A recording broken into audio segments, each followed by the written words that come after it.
அண்ணனுக்காக பிள்ளை ஏத்துக்கடா. இல்ல ஏத்துக்கன்னா பெரியா சொல்லி போங்கண்ணா. நீ போடா, நான் பாத்துக்கேன்.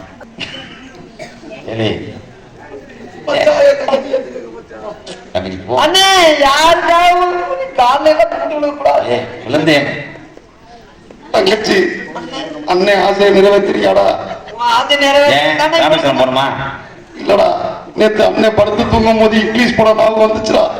அதுல ஒருத்தன் வாயோட வாய வச்சு முத்தம் கொடுத்தேன். என் மச்சானுக்கு முத்தம் கொடுத்து கரெக்ட் பண்றான். ஐயோ அதுக்கு காத்து சொல்லிடுறேன். முத்தம் கொடுக்க சொல்றேன். அது நான் சொல்லணும்டா, நீங்க முதிக்கிறீங்கடா. அடே ஏற்கனவே பல்லு வேற லேசா கிராக் வந்துருக்கீங்க. ஏய் லேசா கீழே விழுந்து உங்களை கண்டங்கிறது. ஏய் நான் கருங்கோயில் பூசாரி ஆயிட்டேன்டா. நிறைவேற்ற